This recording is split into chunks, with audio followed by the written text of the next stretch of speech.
Welcome everybody to a look at the last film in the Psycho collection released by Arrow Video on 4K. So yeah, the last film is Psycho 4: The Beginning from 1990. Directed by Mick Garris, who I've not seen anything else from before, but he's mostly well known for his TV films and yeah, a sequel to Critters. So yeah, nothing really that is up my alley, quite frankly. But yeah, still, it's a made-for-television slasher that clocks in at 96 minutes long. Stars once again Anthony Perkins in the lead role for the fourth and final time. It also stars Henry Thomas, who was the lead child in E.T. the Extraterrestrial, as well as Gerald's Game, Ouija, Origin of Evil, and Fire in the Sky. It also stars Olivia Hussey, who was in The Lights of Black Christmas and Death on the Nile, the 1978 version. And finally, CCH Pounder, who was in The Lights of Orphan, End of Days, Tales from the Crypt Demon Knight, and RoboCop 3. So Norman Bates recalls his childhood with his abusive mother on a radio show about boys who commit matricide. Matricide being the murder of a mother by their son or daughter, mostly a son. And yeah, considering this is a TV film, I was expecting this to be way worse. And although it's by no means perfect, it is certainly the worst film in the series. This was surprisingly engrossing while being a lot less sanitized, giving its non-theatrical release. Now, sure, the script is extremely hit or miss. The plot is trying to be a prequel and sequel at the same time doesn't wholly work, because ultimately we have two decent halves of a film rather than one solid good whole film. So yeah, we just have two decent halves of a film basically, and yeah, that's not the best way to do a film, quite frankly. And some of the acting is weak, but this has enough weird aspects to it to make for an entertaining effort. Anthony Perkins is also once again really good in the lead role, whose character is also given a solid amount of characterization, which kind of follows on from the previous two. The first film, as great as that film is, doesn't have the greatest deal of characterization to Perkins' character, but in the three sequels, that has only grown, and yeah, that's been a really, really respectable way to go around his character.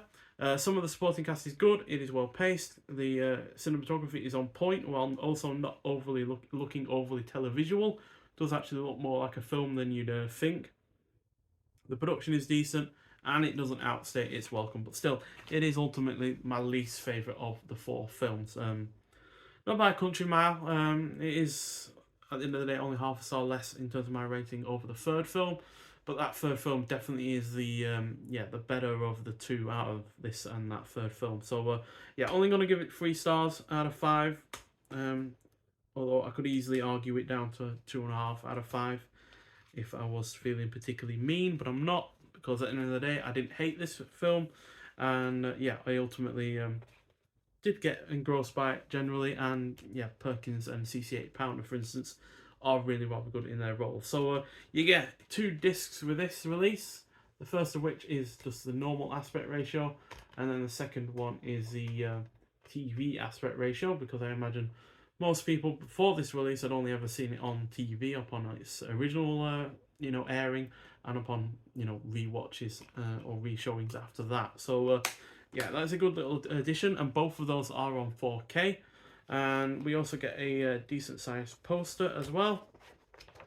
Surprised it's actually had a poster given it's a TV film, but yeah, we still got one regardless. So that is the original artwork, which I kind of like. Doesn't say a huge deal about the film, but I like it regardless.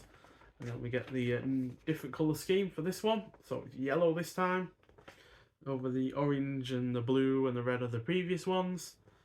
But we get no art cards for some reason, not sure why.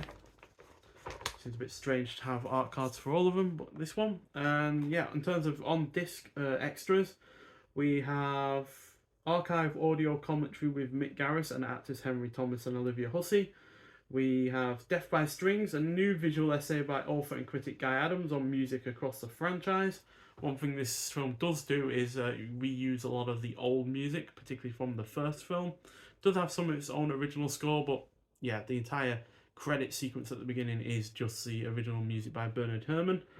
Then you got The Making of Mother, an archive interview with makeup effects artist Tony Gardner, behind the scenes footage, a look at the scoring of Psycho 4, an archive featurette, then a theatrical trailer, image gallery, and the reversible sleeve with the artwork that we've already seen on the other poster. So yeah, it's a decent film, but by no means as good as the previous three, especially the first two. So yeah, but overall this box set is really, really good, especially the first two films, which, like I said, I've always enjoyed ever since I've seen them.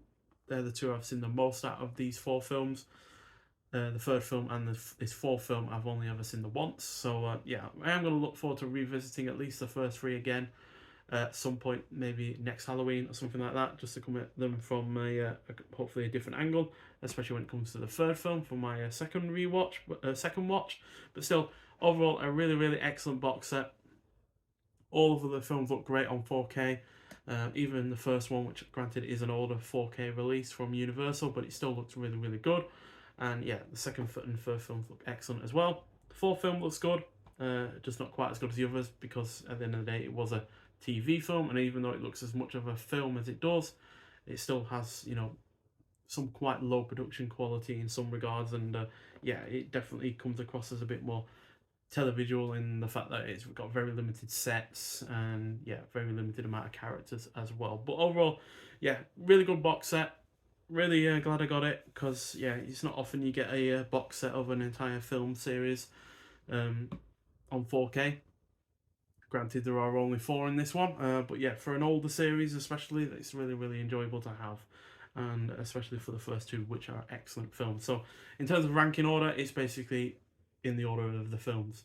The first film is the best, second one's the second, third one's the third best, and the fourth one's the worst.